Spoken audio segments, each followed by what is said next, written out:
우리 옆 사람과 한번 인사하겠습니다. 당신이 잘 돼야 내가 잘 됩니다. 인사하시겠습니다. 늘 잘 되게 하시는 하나님의 은혜 누리시기를 주의 이름으로 축복합니다. 지난주 신문에서 재밌는 기사 하나를 읽었습니다. 그 자막에 나올 텐데요. 제가 읽어드리겠습니다. 지난 16일 기획재정부 복권위원회에 따르면 복권위원회가 있답니다. 복권위원회에 따르면 지난해 로또 복권의 판매액은 3조 5,500여억 원으로 판매량은 35억 5천여 게임으로 잠정 집계되었다. 판매량 기준으로는 사상 최대이며 판매 기준으로는 역대 2위에 해당한다. 판매액 역대 1위는 2003년 3조 8,031억 원으로 당시 로또는 한 게임에 2,000원이었다. 2004년 8월 한 게임당 1,000원으로 내린 후에 1,000원으로 내린 이후로 보면 지난해 판매액이 사실상 사상 최대이다. 이런 기사가 났습니다. 작년에 사상 최고로 로또가 많이 팔렸다고 합니다. 여러분, 로또 복권이 이렇게 많이 팔린 이유가 무엇이겠습니까?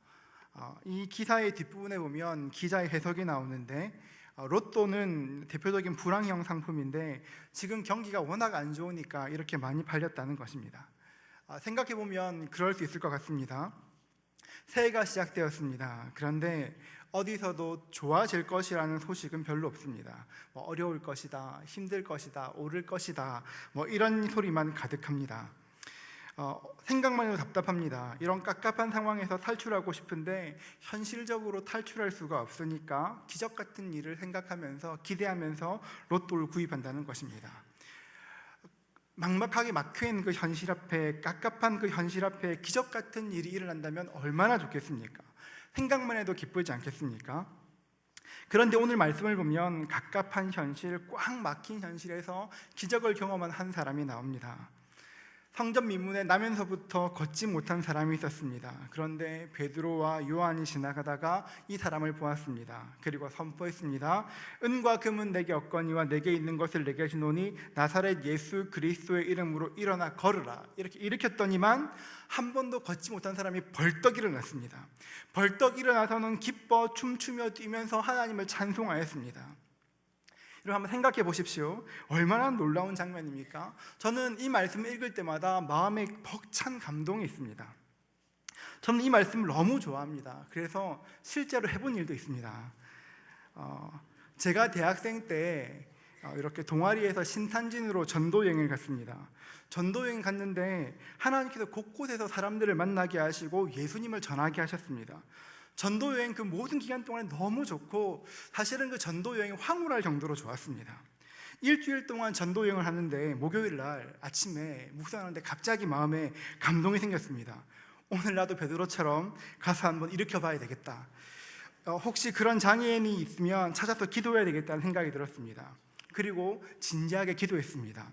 하나님, 어디로 가면 이런 장애인, 한 번도 못 걸은 장애인 만나겠습니까? 진지하게 기도했습니다. 그러니까 마음에 버스 정류장이라는 생각이 들었습니다. 버스 터미널이 생각났습니다. 그래서 팀원들에게 양해를 구하고 버스 터미널로 갔습니다.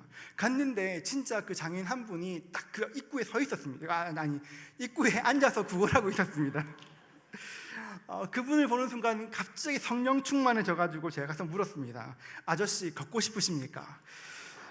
그런데 그분이 저를 보는데 그 눈빛이 어디서 저런 미친놈이 왔나 이런 눈빛으로 저를 보고 있었습니다. 저 굴하지 않고 다시 한번 물었습니다. 아저씨, 걷기 원하십니까? 아저씨가 이상하게 보고 있었습니다. 제가 말했습니다. 아저씨, 예수 믿으십시오. 예수님 믿으면 일어날 수 있습니다. 그분이 어이없어 하는 사이에 좀 약간 얼떨떨할 때 제가 손을 잡고 일으켰습니다. 나사렛 예수의 이름으로 명하노니 일어나 걸어라. 이렇게 손을 딱 일으켰습니다. 그러니까 갑자기 그분이 소리쳤습니다. 와, 사람 살려, 사람 살려, 막 소리치기 시작했습니다. 그분이 소리를 치니까 사람들이 막 모여들기 시작했습니다. 당황스러웠습니다. 생각했습니다. 왜 안 일어날까 생각하다가 제가 하나를 기억했습니다. 은과 금은 빼먹었구나 생각나서 다시 제가 기도했습니다. 아저씨, 다시 기도할 땐 들어보십시오.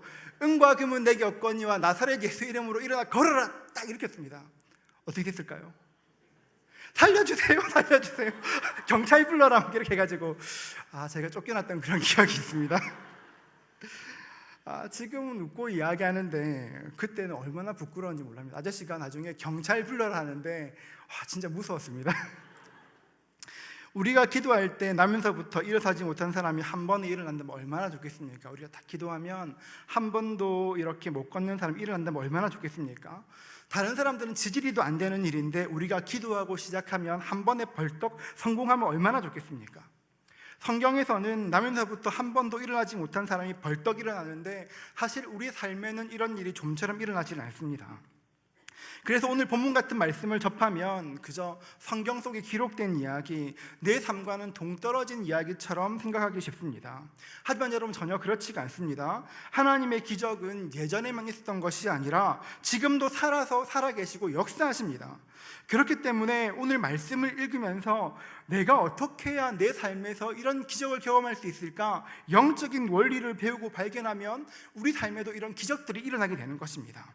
사랑하는 성도 여러분, 여러분의 삶에 주님 주시는 기적들로 가득할 수 있기를 주의 이름으로 축복합니다. 안 믿기시죠? 믿으셔야 됩니다. 오늘 우리가 이 말씀 속에 배울 수 있는 것, 어떻게 해야 하나님께서 주시는 기적을 경험할 수가 있습니까? 첫 번째로, 기도할 때 기적이 일어납니다. 너무나 당연한 말 같지만 기적을 경험하기 위해서는 먼저 기도해야 합니다. 어떤 사람이 귀신 들린 아들을 데리고 왔습니다. 예수님의 제자들에게 고쳐달라고 말했습니다. 그런데 제자들이 고치지 못하고 있었습니다. 그 앞에서 쩔쩔매고 있을 때 예수님께서 오셔서 즉시로 고쳐주셨습니다. 그리고 제자들에게 말씀하셨습니다. 마가복음 9장 29절입니다. 이르시되 기도 외에 다른 것으로는 이런 종류가 나갈 수 없느니라 하시니라. 이 말씀을 직설적으로 표현하면 너희가 기도하지 않았기 때문에 이런 일을 할 수 없다 말씀하시는 것입니다. 예수님의 말씀은 단순히 지금 너희가 기도하지 않았다, 그 사람 앞에서 기도하지 않았다, 그런 뜻이 아닙니다. 정확하게 말하면 너희가 평소에 기도하지 않았다, 이렇게 말씀하시는 것입니다. 우리는 모두 기도가 좋은 것이라는 것을 알고 있습니다. 기도에 능력이 있다는 것도 잘 알고 있습니다. 하지만 많은 사람들은 기도가 좋은 것인 줄은 알고 있지만 문제가 생기면 그제서야 기도를 시작합니다. 물론 문제가 생길 때 기도해도 괜찮습니다. 시편 말씀처럼 하나님은 우리의 작은 신음에도 응답하시는 분이십니다. 성경에 보면, 또 역사를 보면 위기 상황에서 드린 그 외마디의 기도, 그 급박한 기도에 하나님께서 즉시로 응답하신 일도 수없이 많습니다. 이런 문제가 생기면 기도해야 합니다. 그런데 그것만으로는 충분치 않습니다. 왜 그렇습니까? 우리가 드리는 그 기도는 소리가 아니라 우리가 드리는 그 기도에 무게와 밀도가 있기 때문입니다. 오늘 말씀은 베드로와 요한이 나면서부터 못 걷게 된 사람을 일으키는 이야기입니다. 1절입니다. 제9시 기도 시간에 베드로와 요한이 성전에 올라갈새. 사도행전의 기록자 누가는 제9시 기도 시간이라고 그 시간을 정확히 밝히고 있습니다. 당시에 경건한 유대인들은 하루에 3번 기도드렸습니다. 오전 9시, 낮 12시, 오후 3시 이렇게 기도를 드렸습니다. 이런 이야기를 들으면 그렇게 기도했나 보다 할 수 있겠지만, 여러분, 사도행전의 말씀을 보면 당시 초대 교회의 영적 흐름을 바꿀 만한 큰 일들은 모두 이 3번의 기도 시간에 일어났습니다. 여러분, 먼저 오전 9시 제3시 기도할 때 어떤 일이 있었습니까? 오순절날 오전 9시 제3시 기도에 성령께서 불같이 임하여 주셨습니다. 성도들이 기도하던 그 첫 번째 기도 시간에 성령께서 임하셔서 교회를 시작하셨습니다. 낮 12시 6시 기도에는 어떤 일이 있었습니까? 다메섹으로 가던 바울이 빛 가운데 예수를 만나게 되었습니다. 제6시 기도 시간에 성도들은 간절히 기도했을 것입니다. 예수님, 지금 복음의 대적자 사울이 지금 이곳으로 오고 있습니다. 우리를 잡아가고 우리를 죽이고 우리 하나님의 교회를 허물기 위해서 오고 있습니다. 주님, 좀 우리를 보호해 주시고 우리 교회를 보호해 주십시오. 간절히 기도했을 것입니다. 여러분, 간절히 기도했더니만 그 결과가 무엇입니까? 복음의 대적자 사울이 이방인의 사도 바울로 바뀌는 그 역사가 일어나는 것입니다. 오후 3시 제9시 기도 때는 어떤 일이 있었습니까? 이방인 백부장 고넬료가 오후 3시 기도를 드릴 때 하나님께서 고넬료에게 천사를 보내주셨습니다. 욥바에 지금 베드로가 있는데 청에서 말씀을 들으라고 계시해 주셨습니다. 그리고 다음날 6시 베드로가 낮 12시에 기도할 때에 환상을 보여주시고 고넬료가 보낸 사람을 오면 따라가라고 말씀해 주셨습니다. 이 일의 결과가 무엇입니까? 사도행전 10장 44절입니다. 베드로가 이 말을 할 때에 성령이 말씀 듣는 모든 사람에게 내려오시매. 여러분, 베드로가 복음을 증거할 때 이방인에게도 성령이 임하는 그 놀라운 일이 일어난 것입니다. 그리고 오늘 본문에 일어난 일, 나면서 못 걷는 사람이 걷는 것도 제9시기도 시간에 이루어졌습니다. 초대 교회의 역사를 바꾸는 그 모든 일들은 정해진 기도 시간에 일어났습니다. 여러분, 이것이 우연이겠습니까? 절대 그렇지 않습니다. 우리가 드리는 기도, 하나님께 올리는 그 기도가 허공 속에서 사라지는 소리가 아닙니다. 신학자이자 탁월한 영상가였던 오알레스비 목사는 영의 기도라는 책에서 이렇게 말합니다. 우리가 드린 기도는 시간이 흐르고 흘러 우리가 사라진다고 해도 주님의 보좌 앞에 쌓여 있다, 이렇게 말했습니다. 그럼 얼마나 가슴 설레는 말입니까? 우리가 하나님께 드렸던 그 수많은 기도가 사라지는 것이 아니라는 것입니다. 우리가 드린 그 기도가 우리의 그 기도의 자리에 쌓여 있고, 기도가 쌓이면 그 기도가 천사를, 그 기도를 주의 보좌 앞으로 옮기게 되는 것입니다. 여러분, 하나님의 아들이셨던 예수님도 꾸준히 기도하셨습니다. 누가복음 22장 39절부터 40절입니다. 예수께서 나가사 습관을 따라 감람산에 가심에 제 아들로 따랐더니 그곳에 이르러 그들에게 이르시되 유혹에 빠지지 않게 기도하라 하시고, 이렇게 말씀하셨습니다. 하나님의 아들 예수님도 습관을 따라 꾸준히 기도하셨습니다. 마태복음 14장 23절에 보면 무리를 보내신 후에 기도하러 따로 산에 올라가시니라 저물매에 거기 혼자 계시더니 보리떡 5개와 물고기 2마리로 남자만 5,000명을 먹이셨습니다. 그 놀라운 기적을 행하신 후에 예수님께서는 그 피곤한 몸을 이끌고 산으로 올라가 기도하기 시작하셨습니다. 여러분, 어떻게 해야 능력 있는 기도를 할 수 있습니까? 어떻게 하면 예수님처럼 그런 기도할 수 있습니까? 여러분, 기도에 능력이 있다, 그 말은 지속적인 기도 생활이 능력을 나타낸다는 말의 줄임말과도 같은 것입니다. 찰스 스펄전 목사는 짧지만 강력한 기도를 할 수 있는 것은 오랜 기도가 쌓여야 가능하다, 이렇게 말했습니다. 어떤 사람은 딱 한마디 하나님께 말했을 뿐인데 하나님께서 그 기도를 들어주십니다. 왜 그렇습니까? 오랜 기도의 축적이 이렇게 능력으로 드러난 것입니다. 오랫동안 기도가 쌓여있는 사람은 소리치지 않아도 응답하십니다. 기도의 능력은 소리나 크기에 상관이 없는 것입니다. 여러분, 우리가 기도 생활에 실패하는 이유가 무엇입니까? 기도하지 않기 때문이 아닙니다. 누구나 다 기도합니다. 우리가 기도 생활에 실패하는 이유가 있다면 기도하지 않기 때문이 아니라 지속적으로 기도하지 않기 때문입니다. 여러분, 콩나물 시루에 물을 부으면 물이 자꾸 밑으로 흘러내려갑니다. 고이지 않습니다. 하지만 그렇게 흘러내려가는 그 물이 콩나물을 자라게 하지 않습니까? 마찬가지입니다. 우리가 하나님께 기도할 때 아무 감동이 없을 수 있습니다. 기도를 해도 문제가 풀리지 않고 더 꼬이는 것 같을 수도 있습니다. 어떤 변화도 없고 마음에 감동이 없는 것 같을 수도 있으나, 그럼에도 불구하고 기도의 자리에 앉아있고 그 기도 시간을 지키고 하나님께 기도하면 어느 순간 돌파가 일어나고 기도의 문이 열리게 되는 것입니다. 사랑하는 성도 여러분, 무엇이 순종입니까? 꾸준히 기도하는 것이 순종입니다. 이번 2017년이 시작되었습니다. 우리의 기도 생활 가운데 꾸준함이 있기를 주의 이름으로 축복합니다. 여러분, 꾸준히 기도하십시오. 여러분, 한 번 순종한다고 실력이 생기는 것이 아닙니다.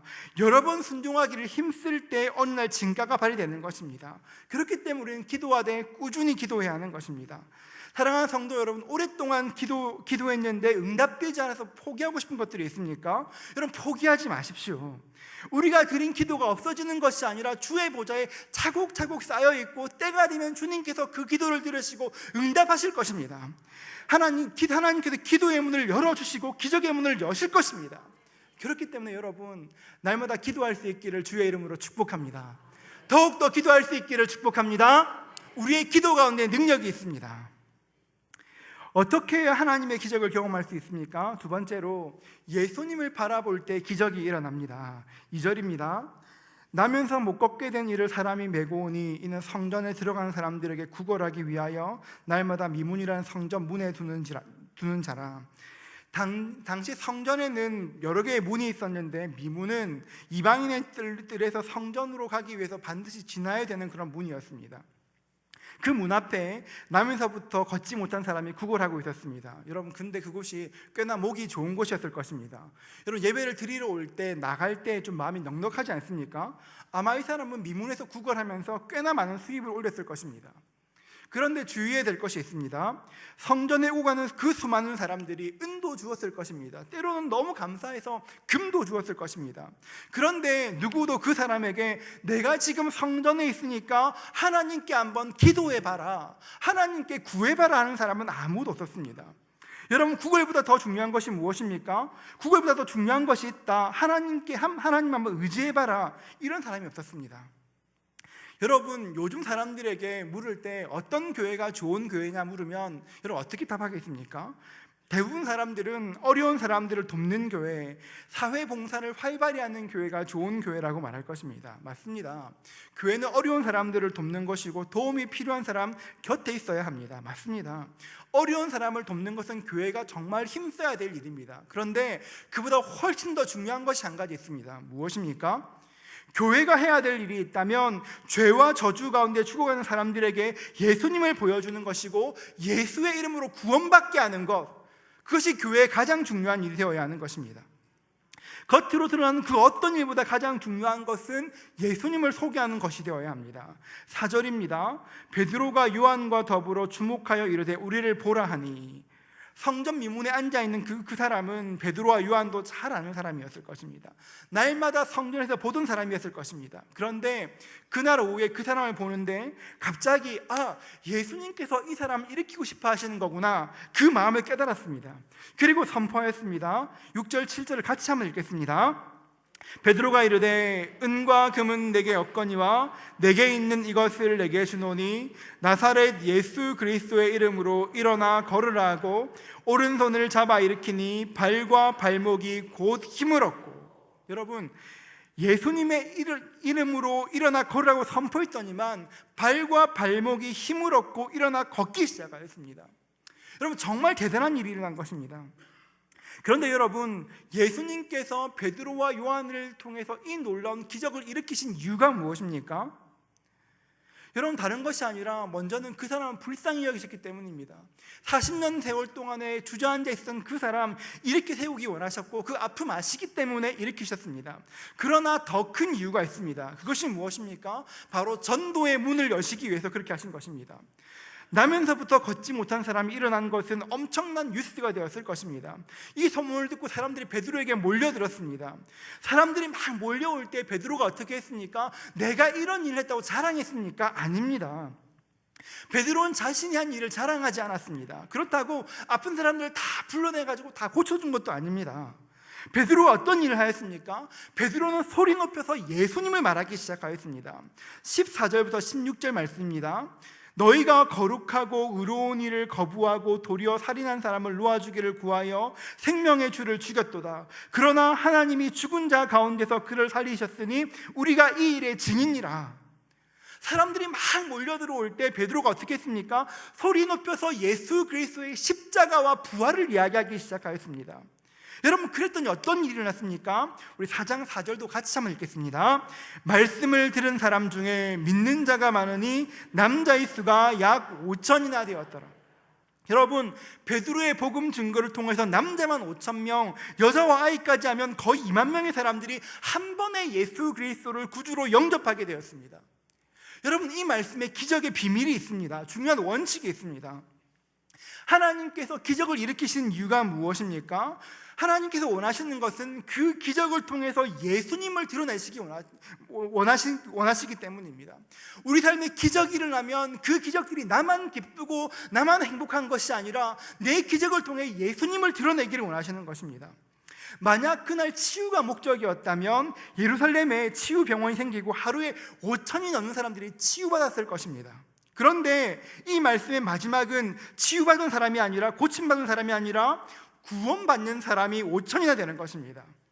기적을 일으키시는 주님의 목적은 복음을 듣게 하고 그들을 죄 가운데 구원하시는 것이 목적이었습니다.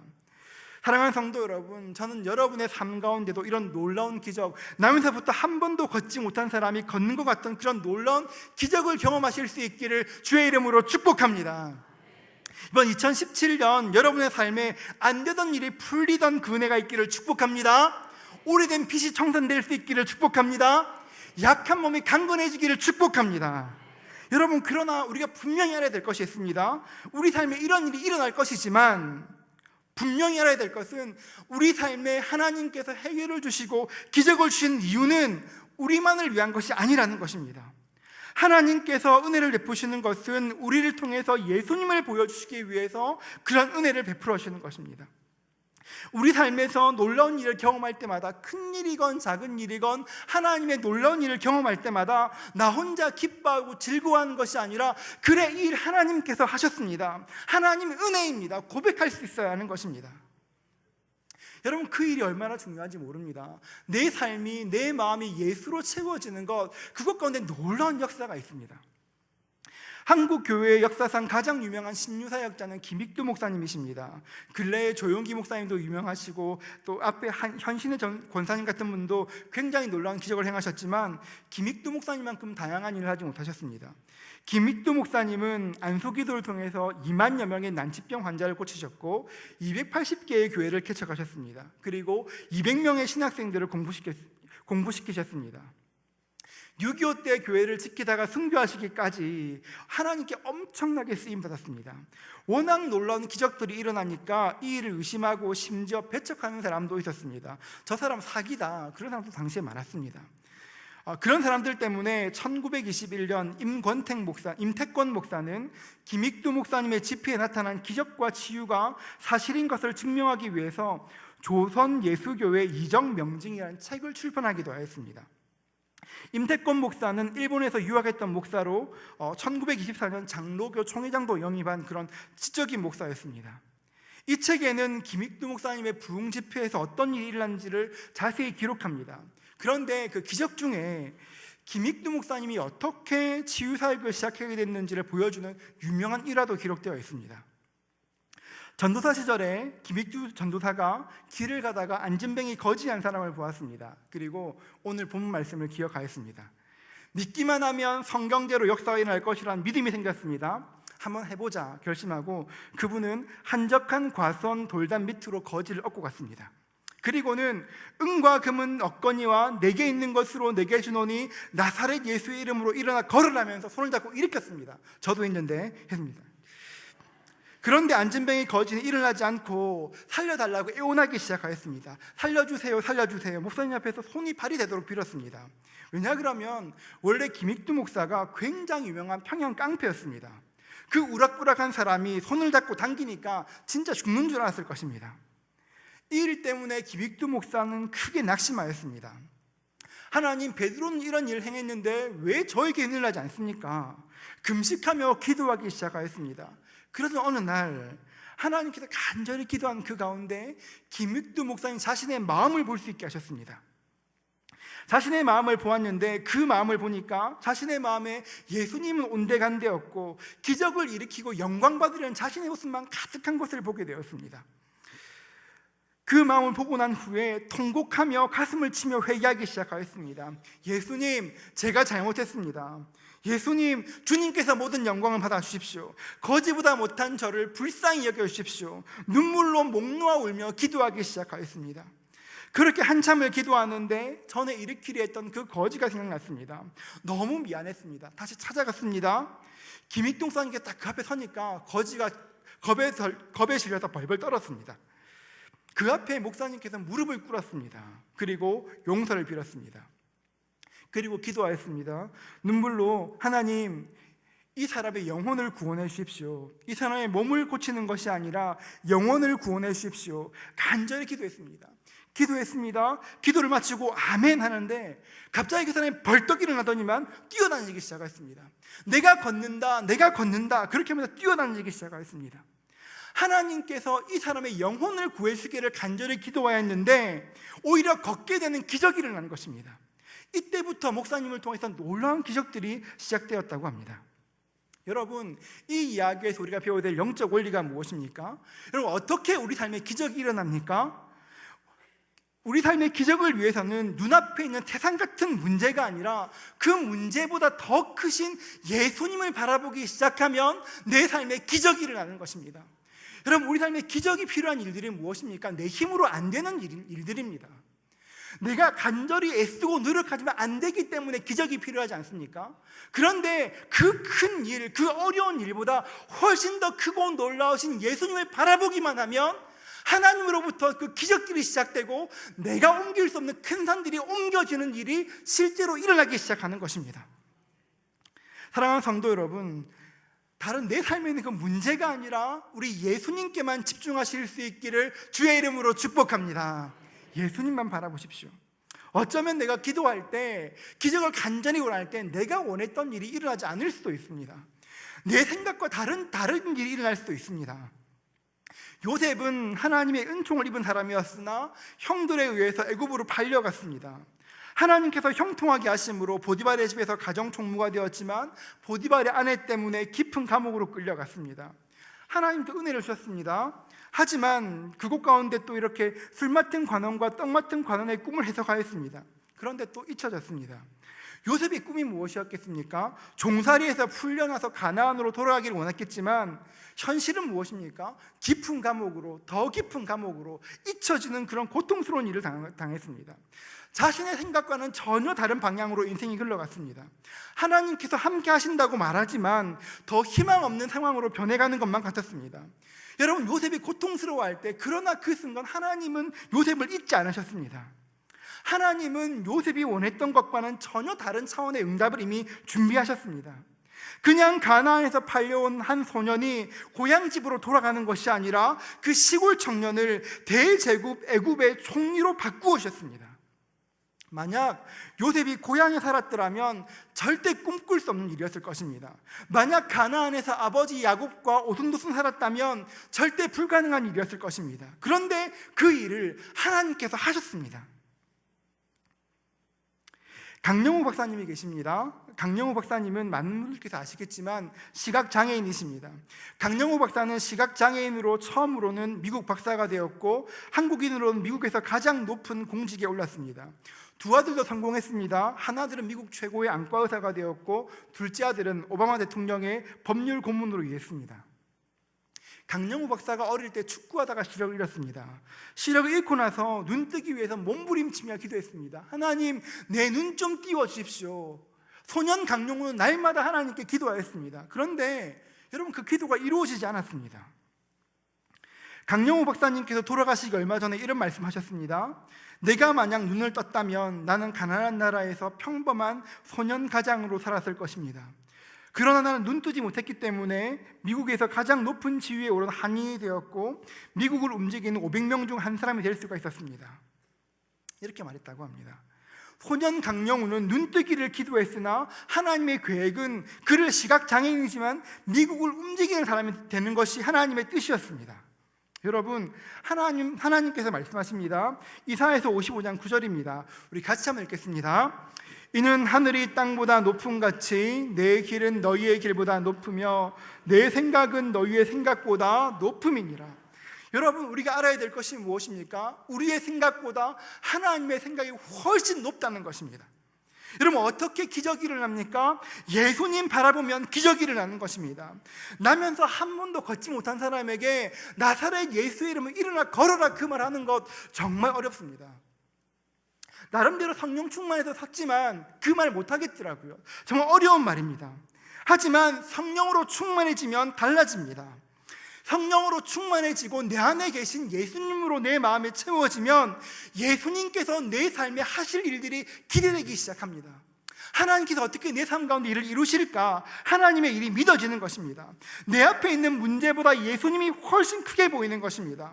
여러분, 성령으로 충만해지는 것이 무엇입니까? 어떤 신비한 일을 경험하는 것입니까? 아닙니다. 그것만이 아닙니다. 성령으로 충만해지면 내 앞에 있는 그 어떤 문제보다 예수님이 크게 보이는 것, 그것이 성령 충만의 증거인 것입니다. 비록 내 눈에 보이지 않고 내 귀에 들리지 않고 손에 잡히는 거 없다 할지라도 주님 말씀하시면 예, 그렇습니다. 믿어지는 것입니다. 사랑하는 성도 여러분, 그 어떤 문제보다 크고 놀라우신 예수님만 바라보실 수 있기를 주의 이름으로 축복합니다. 여러분, 나면서부터 한 번도 일어나지 못한 사람이 일어난 후에 어떤 일이 일어났습니까? 9절과 10절의 말씀입니다. 같이 한번 읽겠습니다. 모든 백성이 그 걷는 것과 하나님을 찬송함을 보고 그가 본래 성전 미문에 앉아 구걸하던 사람인 줄 알고 그에게 일어난 일로 인하여 심히 놀랍게 여기며 놀라니라. 여러분, 그 일을 보고 모든 사람이 놀랐습니다. 오랜 세월 성전 앞에서 이렇게 구걸했기 때문에 이 사람 꽤나 유명했을 것입니다. 그래서 사람들이 더 놀랐습니다. 그냥 놀란 것이 아니라 10절 후반절에 보면 심히 놀랍게 여기며 놀랍다는 말이 2번이나 반복되어 있습니다. 여러분, 하나님의 은혜가 임하면 인생이 달라집니다. 하나님의 기적이 일어나면 인생이 근본적으로 변화됩니다. 여러분, 이 사람의 꿈이 무엇이었겠습니까? 성전에서 구걸하던 이 사람의 꿈이 무엇이었겠습니까? 일어나 걷는 것, 뛰어다니는 것이 꿈이었겠습니까? 아닐 것입니다. 걷고 뛰는 건 상상도 못했을 것입니다.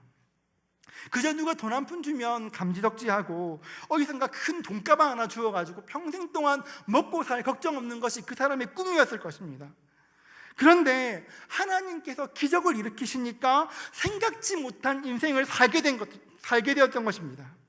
여러분, 이 사람은 유식한 사람도 아니었습니다. 부자도 아니었고 권력자도 아니었습니다. 그냥 별 볼 일 없는, 있어도 되고 없어도 되는, 아니면 정확하게 말하면 있으면 더 귀찮은 그런 사람이었을 것입니다.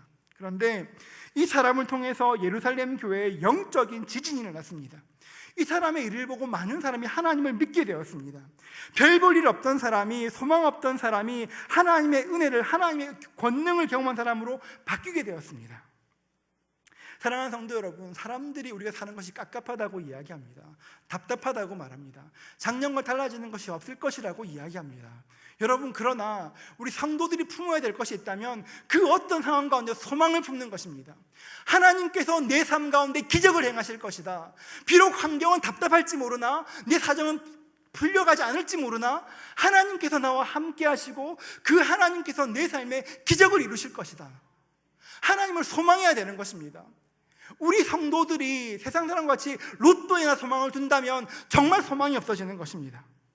세상 사람들은 그들의 갑갑함을 뚫을 수 없어서 로또 복권 한 장이 구원할까 하지만 여러분, 그렇지 않습니다. 우리 예수님이 계시지 않습니까? 예수님을 바라보면, 의지하면 하나님께서 그 갑갑한 상황을 뚫게 하시는 것입니다. 여러분, 많은 사람들이 포기하려 합니다. 예수를 믿는데 기대하지 않습니다. 잘못된 것입니다. 시편 103편 5절은 말합니다. 같이 한번 읽겠습니다. 좋은 것으로 내 소원을 만족하게 하사 내 청춘을 독수리같이 새롭게 하시는도다. 아멘.